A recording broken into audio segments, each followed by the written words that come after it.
Voilà, et puis pour le même prix, l'analyse de ce match, où on peut dire que les Bleus ont offert un bien vilain cadeau à Didier Deschamps pour sa 150e sélection. Parce que, bon, j'ai eu, par moments, je me disais, mais ils ont peur de se blesser ou quoi? Parce que aussi peu de pressing, aussi peu d'impact, c'est inexplicable, voire inexcusable. Parce que c'est quand même un match international, il y a quand même 60 000 personnes, c'est un match contre l'équipe qui va être hôte de l'Euro, tu dois montrer autre chose.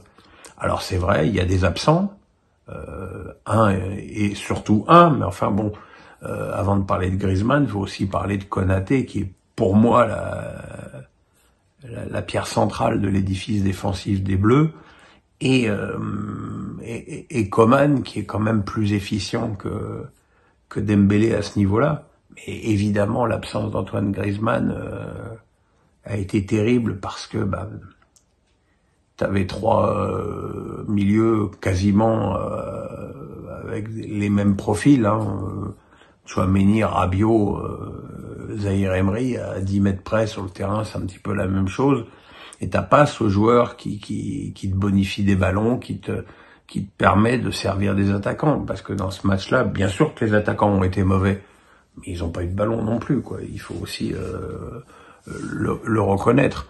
Donc c'est une prestation extrêmement décevante, avec des problèmes qui me semblent absolument criants, comme Koundé, qu'on ne doit plus jamais voir, je dis pas en équipe de France, mais à ce poste, où on l'essaye dans une défense à 3, stopper droit, mais enfin, j'ai pas l'impression que ce soit vers ce genre de tactique que Deschamps s'engage. Mais à ce poste d'arrière droit, il n'a aucune qualité. Et puis ça va aussi se poser aussi la question de Thuram. Je peux pas dire qu'entre le match de Kefren avec les espoirs et le match de ce soir, c'est pas une grande semaine pour la famille Thuram.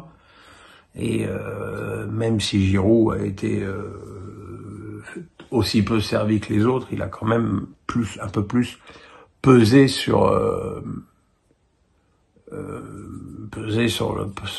match. Voilà, c'est une déception, c'est pas dramatique, c'est un match amical. Il n'y a pas eu de blessés, ce qui est déjà une bonne nouvelle pour les clubs encore engagés dans les compétitions européennes. Mais bon, ça fait 2 matchs de suite que l'équipe de France rate complètement contre le même adversaire. Et malheureusement, en France, on n'a pas un Wirtz et on n'a pas un Musiala, et ça pose un petit peu problème. Voilà, je suis pas très bavard, excusez-moi, je suis encore très fatigué, mais je tenais à vous donner mon sentiment sur ce match, et encore une fois, je vous embrasse et merci pour votre soutien. Le pouce, on s'abonne à lundi pour Face à Pierrot.